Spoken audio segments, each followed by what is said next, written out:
Y'all seen that clip floating around X last night? Yeah, that one. The one they tried to delete 30 minutes after it dropped, but by then, it was too late. Internet, don't forget. You can hear the voice clear as day. Nah, don't call him. He made his choice. Then you hear the phone slam. That's when folks started whispering Drake really cut off, aka DMIKS. Now at first, thought it was just another online stunt. Some algorithm bait. But then I saw the footage, private jet hangar, nighttime camera, shaky like someone ain't supposed to be recording. Drake walking off, no entourage, no smile. Just silence. And you can see Ak in the background, pacing. Phone in hand like he just watched his whole lane disappear. See? People forget that friendship wasn't just jokes and Twitch streams. That was business, access, narrative control. Ak was the amplifier. Drake was the machine. Together, they ran the internet. But when loyalty meets leverage, somebody always feels owned. Rumor is, things been off for months. Leaks, subtweets, small jabs on stream. But this right here feels final. The streets are saying it started with a conversation that never should have left the group chat. Others say it's about money. Some say respect. But what I'm hearing, it's way deeper than it looks. This ain't just a fallout. It's a power reset in real time. And if you've been watching the rap game long enough, you know when kings fall out, empires crumble. Stick around, because what really went down between Drake and Akademiks might change how you look at every friendship in hip-hop. They met in the middle of the algorithm. That's how you could describe it. Drake didn't need the blogs, but he understood them. Ak didn't have a label, but he had the loudest mic in the room. And somewhere between those two powers, a new kind of alliance was born. It started quiet. 2016 Views era. Drake was in that space between superstar and myth. Untouchable, but watching every tweet about him. And Ak, he was still grinding through Twitch nights and daily uploads, making headlines out of whispers. When Ak said something, it traveled. When Drake liked a post, it echoed. One day, they crossed paths in the comments section. A DM followed. Then a FaceTime. Yo, I see what you're doing out there, Drake told him. You moving the culture, bro. Don't let M play with your name. That call turned into a conversation. That conversation turned into a friendship. Ak started getting exclusives. Behind the scenes, hints. A lyric before it dropped. A cryptic caption decoded on stream. He became more than a commentator. He became an interpreter of the Drake universe. And Drake, he loved it. Loved how Ak could make one line sound like a prophecy. For years, that balance worked. Ak fed the fans, Drake fed the mystique. Every time Drake went quiet, Ak kept the flame alive. When Drake dropped, Ak was first to defend him. First to break down the shots, the subs, the strategy. And if you listened close, Drake would nod back in songs. Small references only day one viewers would catch. But the internet got louder. Everything did. TikTok, streamers, clout farms. And when the noise grows, attention becomes currency and loyalty starts getting taxed. By 2022, things started feeling uneven. Ak was getting bolder. Drunk streams, wild takes, late night rants about labels and rappers. Sometimes he'd say something about the game that made sense. Sometimes it was too raw. And whenever he mentioned Drake, even jokingly, it went viral. That's when the first crack showed. There was a clip still up on Reddit if you know where to look. Ak talking about how Drake ain't the same Drake he used to be. He laughed, called it just content. But tone matters. And Drake, quiet as he is, don't forget tone. A week later, Drake unfollowed Ak. Nobody noticed at first. The internet's fast. But when people caught it, the blogs started spinning. Trouble in paradise, they said. Ak brushed it off. Said it was accidental. Drake, my bro, we good? But the calls slowed down. No more exclusives. No more inside jokes. And when Ak reached out, messages started getting left undelivered. Still, it wasn't war. It was just silence. And sometimes silence is heavier than beef. People around Drake said he was refocusing. Less media, more music. Others said he was cutting ties with anybody who might be a liability. You've got to remember, around this time, Drake was getting pulled into everything. Lawsuits, feuds, leaked texts, all of it. The man was becoming a magnet for headlines. And the last thing he needed was one of his closest internet allies turning those headlines into streams. But here's the thing. Ak felt like he earned that seat at the table. He defended Drake in rooms where nobody else would. Took shots from fans of other artists. Stood on that hill yelling, "He's still the top dog." And now it felt like the same man he protected was ghosting him. So he did what most hurt people with microphones. He started talking. First, it was subtle. "I don't know what's up with bro lately," he said one night on Twitch. He acting brand new. "I get it though, fame change people." Then a week later, some rappers only rock with you when it benefits them. People in chat started catching on. Clips went up. The algorithm did its thing. Akademiks calls out Drake. Drake stayed quiet. Too quiet, but those who know him know when Drake gets quiet, it means the temperature's rising behind the scenes. That's when he starts making calls. Not the friendly kind, either. A source close to OVO said Drake felt betrayed. Said he watched that stream and felt like Ak turned his whole personality into a storyline. He put the homie in content jail. That's how one insider phrased it, and then came the night of the alleged phone call. The one people still debate. Apparently, Ak tried to clear the air, called Drake directly. Multiple times. No answer. Then a message, "You made your choice." The next day, Drake posted a photo, just him, standing by the water, captioned, "Some energy can't come back." Fans went crazy. Everyone assumed it was about a woman. But insiders knew it wasn't. That was about loyalty. About who talks when you should stay silent. Ak tried to laugh it off publicly, but behind the scenes, he was panicking. Streams were still doing numbers, but industry doors started closing. Labels stopped sending him early releases. Managers stopped picking up. And that's when it hit him. Access was the real power, not clout. And Drake held that key. Still, pride's a heavy drug. Instead of apologizing, Ak doubled down. Started hinting that he had stories people didn't know. Said certain rappers weren't as genuine as they look. "If I really talked, y'all would look at some." The truth is, the break between Drake and Ak wasn't really about words. It was about control.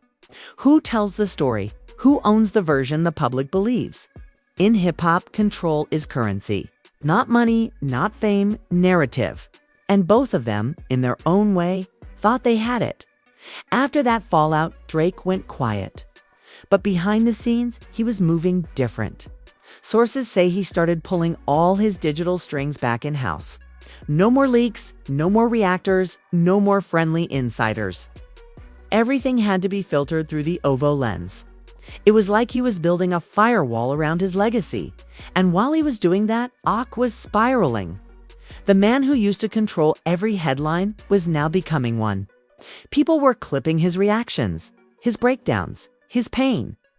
Every time he mentioned Drake's name, the internet twisted it into another episode. "You think I need him?" Ak snapped during one of those late-night streams.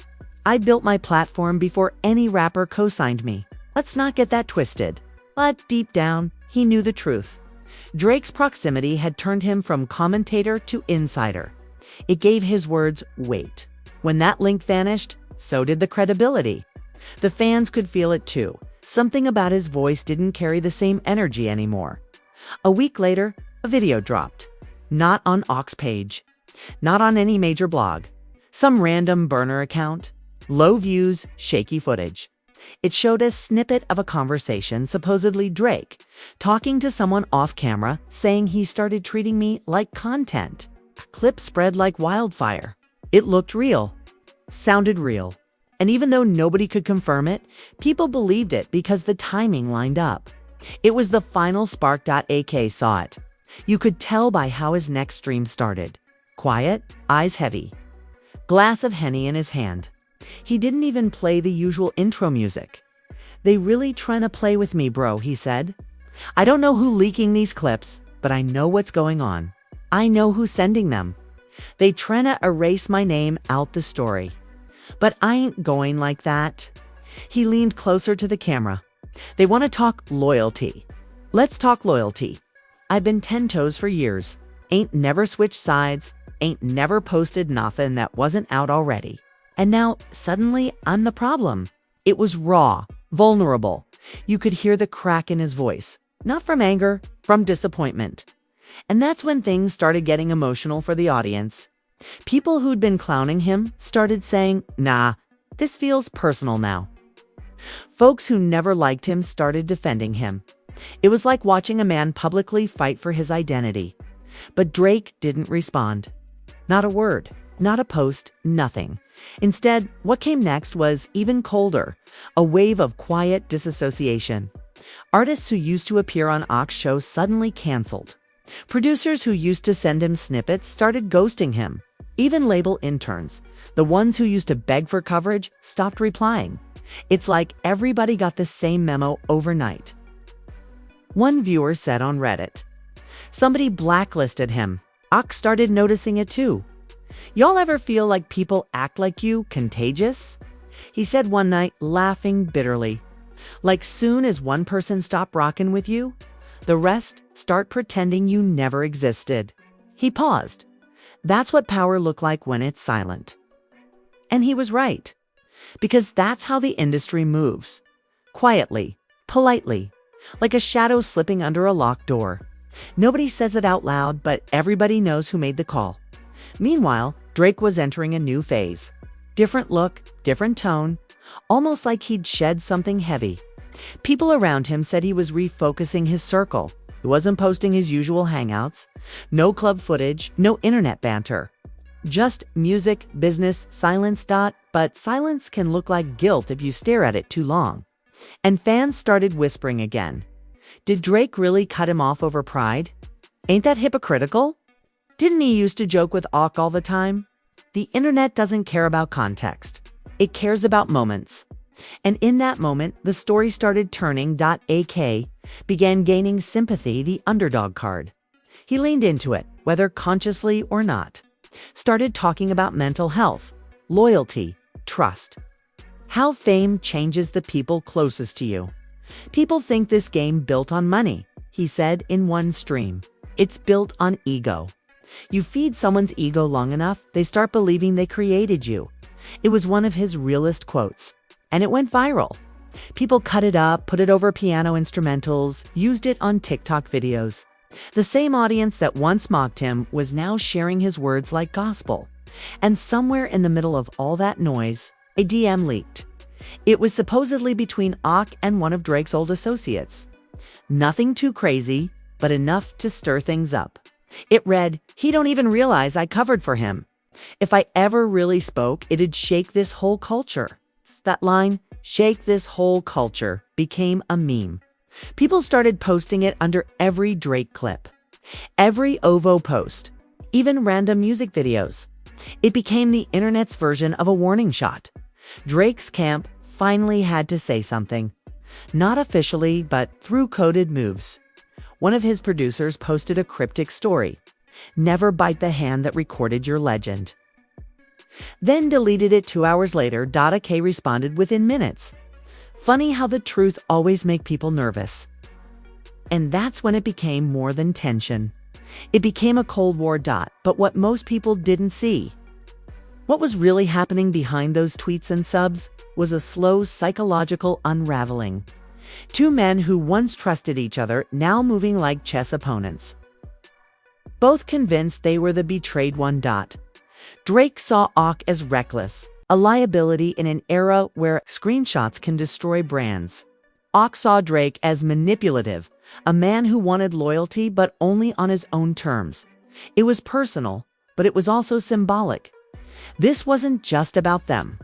It was about the gap between artist and media, between the product and the promoter, between those who make the art and those who control how we perceive it. And in that gap, loyalty gets tested. "Here's what people don't get," Ak said one night, voice tired. You can be loyal to someone and still lose them because they was never loyal to the same version of you. They loved what you did for them, not who you were. The chat went quiet again. Then he said something that hit deep. Sometimes you realize you was never part of the circle. You was just orbiting it. And that line, that single line, ended up everywhere. Quotes, reels, Twitter posts. The man might have been losing the industry, but he was gaining the internet's heart. Drake saw it. Trust me, he saw it. He always sees everything, and that's when he made a move nobody expected. A new single dropped unannounced. Soft tone, introspective. Fans thought it was about relationships, but those who knew caught the bars. Somebody talking loud from the couch, but forgot who paid for the view. Another line? They love you till your access card declines. It wasn't direct. Never is. But it was clear, and the internet lit up again. .ak went live within the hour. So now I'm a punchline, he said, smirking. Okay, let's play that game. But behind that smirk, you could see the hurt. He wasn't angry at the bars. He was angry that the friendship had become content. That the man he once defended was now using the same tools he taught him. Narrative, ambiguity, timing against him. Ambiguity, timing against him. It was poetic. It was tragic. It was hip-hop. And somewhere deep in that mess of pride and pain. Both of them knew there was no going back.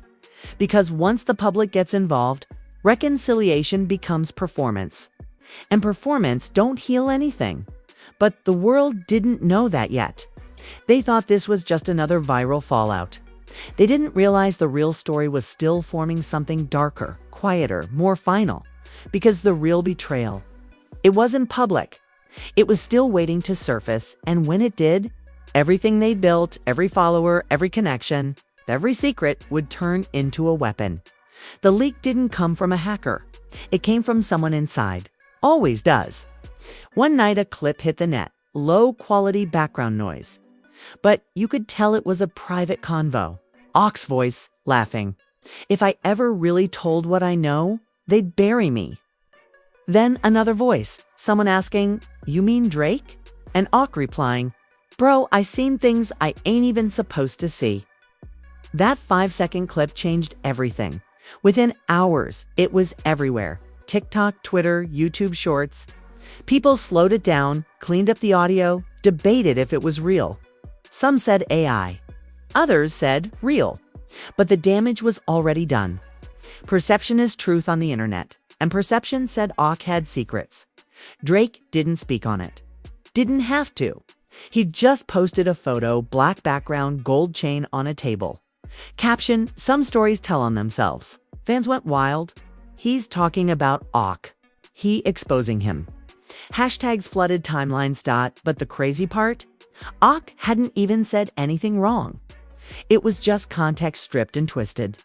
Still, once the seed's planted, it grows on its own. Brands started distancing. Sponsors paused contracts. The algorithm stopped favoring him. And that's when Ock realized he wasn't just beefing with Drake, he was beefing with the system. He went live again. No lights, just a dark room. His face barely visible.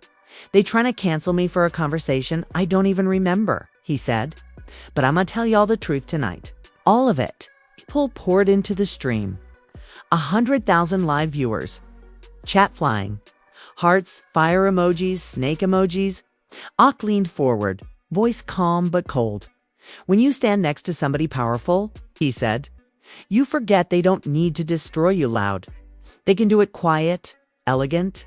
One call, one favor, one whisper." He paused. "And I ain't even mad. I just see it for what it is now." Then he dropped what people now call the message. He said there was a meeting somewhere in Toronto, late 2021. Small circle. Managers, security, a few media plugs. Said Drake looked him dead in the eye and said, "If you ever stop being useful, I can replace you by morning." That line hit like a bullet. Whether it was true or not didn't even matter. Once those words hit the net, it became part of the legend. People started treating Drake different. calling him calculated, cold, controlling.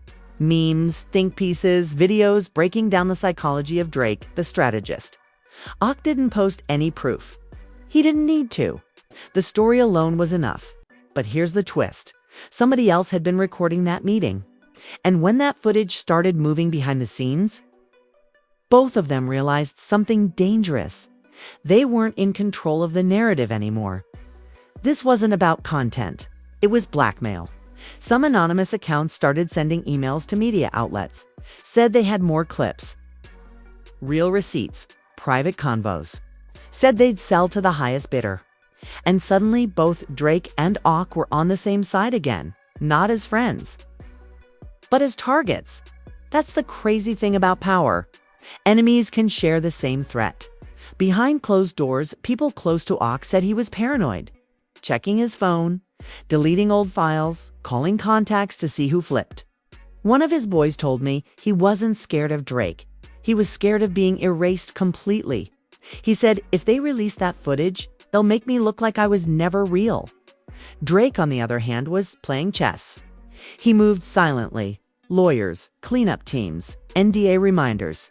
The man been rich too long to panic. But even he knew this was dangerous. Not because of what was in the footage, but because of what people would believe was in it. Belief is stronger than truth. One of his producers said in an interview later, once people start believing you fake, it don't matter if you're not. Your aura cracked. And that's exactly what was happening. Drake's aura, that untouchable mystique, started to dim. Fans started questioning the brand. His every move looked strategic now, not soulful.ak. Meanwhile, leaned into chaos. He started posting more, saying less. Cryptic captions like loyalty, got an expiration date, and the internet ain't real. But the pain is. His audience loved it. They saw him as the fallen insider. The man the industry turned on. And that's when something unexpected happened. A message came through from a burner OVO. Contact. Not a threat. Not a warning. An offer. They want to talk. The message said .ak didn't believe it at first. But curiosity always wins. He agreed to a call. No cameras, no streams. According to people who know, Drake himself joined the call midway. The first words he said were simple. You said what you had to say. Now let's be men about it. There was a long silence. Then Ak said, you left me hanging when all I did was ride for you. Drake replied, you started treating friendship like content. They went back and forth, calm, cold, honest. No shouting, no names.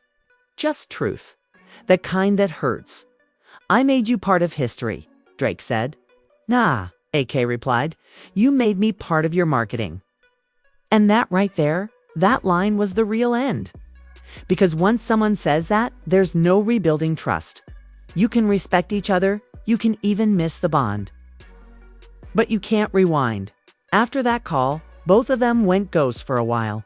No posts, no comments. Like they both agreed to disappear at the same time. Fans thought it was over. But it wasn't. Because a few days later, that anonymous account came back, this time with a countdown post. Exclusive footage drops in 48 hours. It was chaos. Every outlet watching, every fan waiting. People thought it was going to expose everything. But then, right before the countdown hit 0, the account vanished, deleted, wiped from every platform. No one knows who shut it down. Some say OVO lawyers. Others say Ox people paid them off. Some whisper it was a truce, both sides burying the evidence to save face. But the internet never forgets. And even without the footage, the legend lived. Because now it wasn't about what was true, it was about what could have been true. And that's the worst kind of story. The one that never ends. Because there's no proof, no closure, just imagination. AK went back to streaming. Quieter now. You could tell something in him broke. Not defeated, just changed. Less laughs, more reflection. Everybody think they want proximity to power. He said one night, sipping slow. Till they realize power don't come with protection, it come with silence. He looked into the camera like he was talking to himself. Sometimes the same people who put you on be the first ones to unplug you. That line became the thesis of the whole saga. Hip-hop forums called it the unplugged moment. It was more than a quote. It was a warning, because in a game where access is power and loyalty is temporary, the plug is never permanent. And from that moment on, both Drake and Ox stopped being collaborators. They became symbols, one for control, one for consequence. But symbols got weight. And when the world starts treating you like an idea instead of a person, something inside starts cracking. And that crack? It was about to open into something neither of them could close. What came next wasn't a diss or a tweet or another leak. It was quieter than that. Colder, too. It started with the music. Drake dropped a surprise project out the blue. No promo. No build-up. Just midnight silence, and then boom, 10 songs. The title alone felt like a message. Nothing personal. And inside it, layers. Subtle lines that didn't name names, but everyone knew who they were aimed at. You fed the wolves. Now you crying at the door. He rapped on one track. Some men talk loyalty, but sell the story before it's told. That was enough. Hip-hop blogs spun it as confirmation that Drake was closing that chapter for good. Even the way he delivered the bars sounded detached. Not angry, not bitter, just done.ak watched that release like a man reading his own obituary. He didn't stream for 2 days. No tweets, no jokes, nothing. Just silence. And that's how you knew it got to him. On the third night, he went live. The stream opened with him staring at the camera for a full minute. Number intro music. Chat going crazy, spamming, say something, bro? What's your response? He took a deep breath and said he finally said it, huh? A pause. Then he smiled. Not cocky, broken. You know what's crazy? He said. I used to dream of being mentioned by the biggest rapper alive. Now that it happened, it'd feel like a funeral. He leaned back, took a sip, and kept going. Y'all don't get it? I ain't mad. I'm just sad it had to end like Ox streams started dropping in numbers. Brands backed off for good. YouTube restricted one of his episodes after too many copyright claims. A coincidence, maybe. But to him, it felt like a message. They shadow banning me, he said. They trying to make me disappear. And whether it was true or not, it felt believable. The internet had turned him into a ghost of his old self, still talking, but no one hearing the same way. Around that same time, Drake's world wasn't perfect either. People began calling him too corporate, too strategic. They missed the hunger, the danger. The image was spotless, but the soul felt gone. That's the cost of control. It keeps you clean, but it drains you too. One of Drake's longtime engineers said in an interview later, he don't trust nobody anymore. He records alone now. He don't even play snippets for friends. Everything's guarded. And that's when it hit people. Maybe both of them lost. Maybe the real crash wasn't the fallout, but what it did to them after. Because Ock lost access. But Drake lost connection. Two sides of the same coin. One silenced by the system. One imprisoned by it. And here's the thing about stories like this. They never end with fireworks. They fade out. Slow, quiet, like an echo that don't know where to land. Months passed. The noise died down. The blogs moved on. New beefs, new trends. The world forgot, at least on the surface, but real fans remember. And sometimes, late at night, would drop a few words that reminded everyone the wound was still there. Funny thing about loyalty, he said one time, you can't teach it. You can only prove it. And once it's broken, even apologies sound like marketing. A week later, Drake posted a single note on his close friend's story. Nothing left to prove. To men, same sentence, different meanings. The industry took notes. Every influencer, every artist, every label exec started moving more carefully. No more oversharing. No more mixing business with friendship. The Drake-Hawk situation became a case study, whispered in meetings, quoted in podcasts. Don't let it go, Hawk and Drake, they'd say, when someone got too comfortable. But if you listen close, under all the noise, you could still hear the sadness in both their paths. They built an empire together, not in buildings or contracts, but in culture. And when that bond broke, part of the internet's golden era broke with it. AK still streams. Smaller audience, but loyal. People who relate to the pain, the honesty, the fall. Sometimes he smiles when someone mentions Drake, shakes his head, says, "Man, that chapter closed."